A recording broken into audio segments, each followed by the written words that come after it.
Now, as I mentioned, just last April, there was a horrendous attack involving sarin gas in Han Sheikhoun area in southern Idlib. The OPCW set up a fact-finding mission to investigate. Could you update us on the latest, please? Certainly. After this incident was reported, we immediately deployed a team to a neighboring country to investigate this incident, this allegation of use of chemical weapons. And the team was in contact with the victims. They collected some samples. They attended some autopsies. And based on all the results of this analysis of those samples, we found that sarin was indeed used. Sarin is a nerve agent, which is very little. And since then, we have been, in fact, collecting information from different sources and interviewing witnesses and victims. So a report is going to be prepared based on this investigation, and we will submit it to the consideration of state parties as well as to the UN Security Council. The important question here everybody wants to know is, are we going to find out who did it? The mandate of the OPCW fact-finding mission is limited to determine whether a chemical weapon is used or not. And after that, there is a joint investigative mechanism, OPCW-UN, which is established by the UN Security Council, which will take over and will try to identify the perpetrators of those attacks. Given the past experience, how long do you think that's going to take? And is there any chance, any possibility that we will find out in the end? I think the FFM report will be ready within the next 2 weeks. Of course, I cannot foresee how long it will take to prepare the report of the joint investigative mechanism. And I'm hopeful that the perpetrators will be identified. I believe that those who are responsible of such attacks must be held accountable, and they need to be punished. There are also investigations on a series of chlorine attacks which happened in 2014 and 2015. We see from Reuters' report earlier this year, for instance, there was a list allegedly that was produced where for the first time Syrian President Bashar al-Assad was named to be behind the attack, but we haven't heard anything since then. Any latest on that front?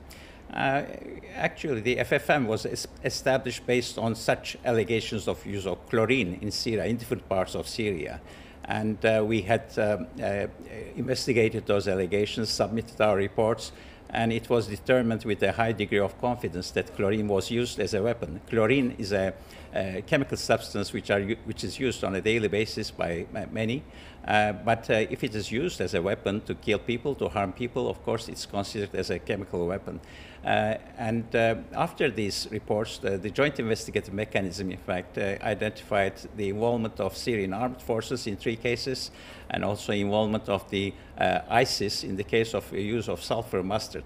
But the issue is still pending, and there was no follow-up. There were some actions taken by the United States and the European Union or individual states.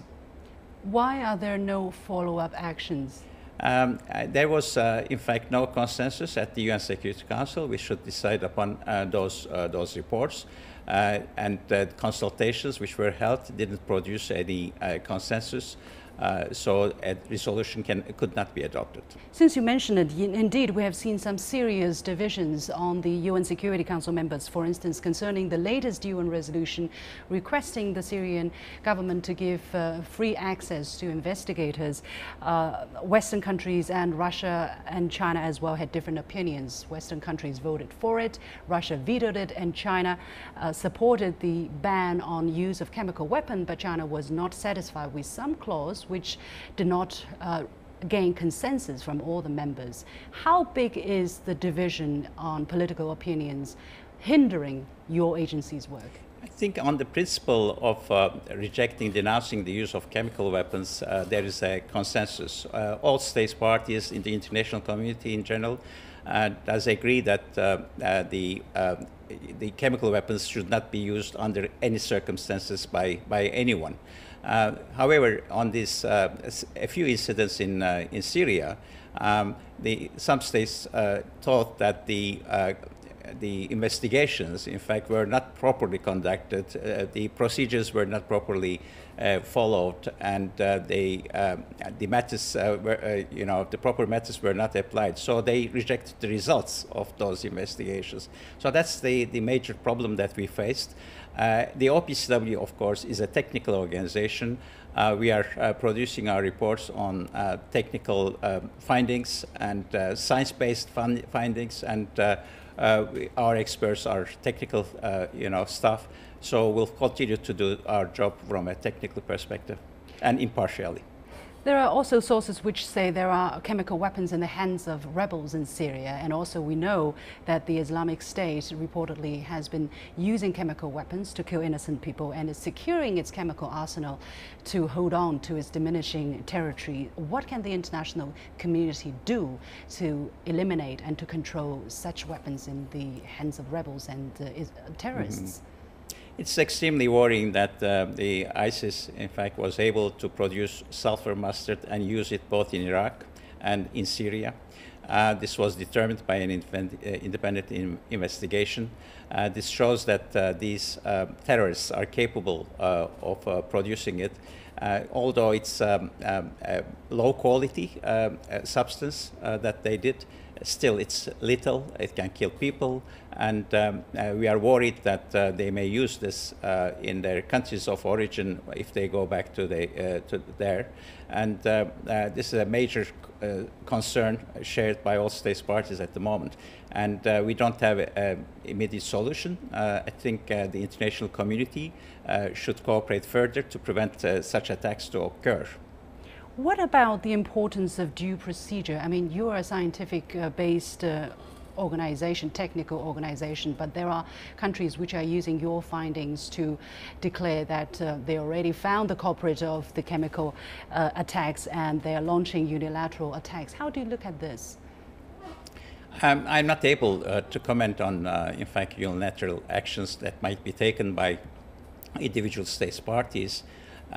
However, I think the international community should stand in unison against the use of such inhumane weapons, which are forbidden by a convention established, in fact, 20 years ago. And the number of states parties is 192, with the exception of 4 countries. In fact, we cover 98% of the population in the world. And I believe that the actions, the necessary measures need to be taken, and the international norm, which is established, must be upheld by the whole international community.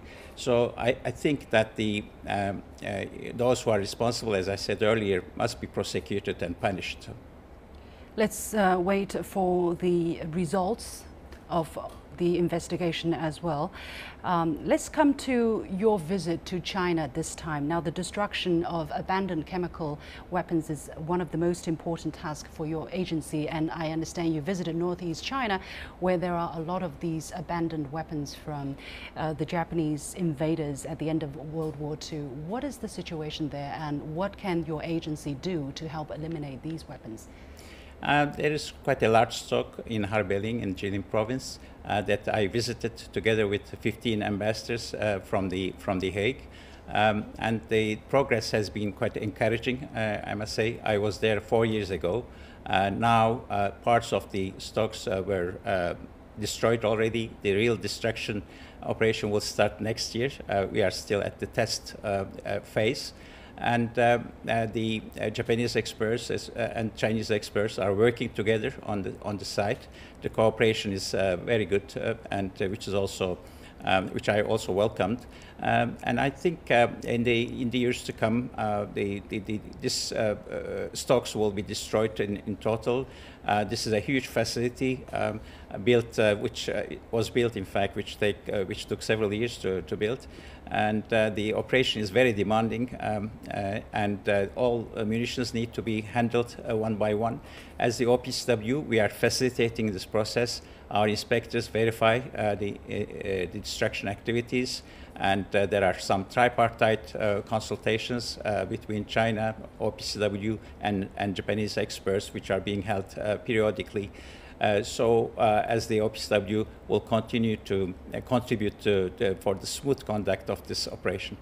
Now, the Chemical Weapons Convention came into effect in 1997 and China joined from the very first day. How would you evaluate China's role in helping eliminate chemical weapons so far?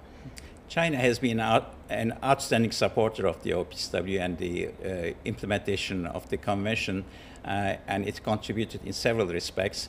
And China hosts a very large chemical industry. In fact, some of them are subject to our verification, and every 2 weeks there is an inspection which is going on in one chemical industrial plant in China.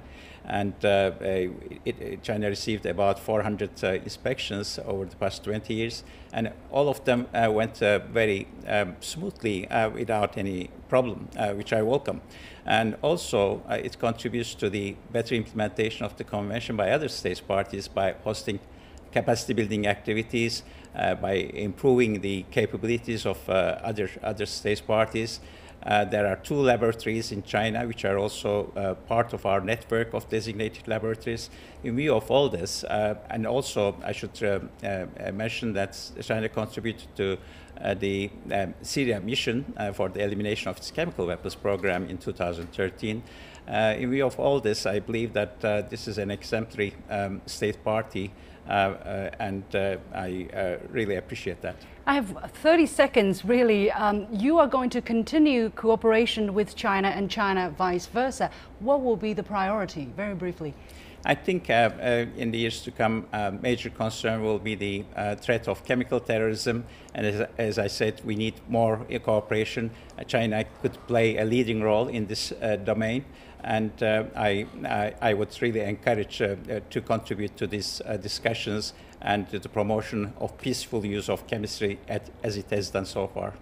Thank you very much, Mr. Ahmet Üzümcü, Director General of the Organization for the Prohibition of Chemical Weapons. And you have been watching The Point. And as usual, here is my last point. Chemical weapons are probably some of the worst ever invented by mankind. They inflict horrible pain, and often they're impossible to detect until it is too late. We all remember chemical atrocities inflicted in places such as China, Vietnam, Iraq, and Syria. And it should be absolutely necessary for the world to be rid itself of these weapons of mass destruction. However, with the world so divided, with so many countries in chaos, this task is often all but impossible. But that shouldn't prevent us from keep trying. To those who are working tirelessly to find solutions, we need to give credit. Because of them, we have actually come a long way in making the world a safer place.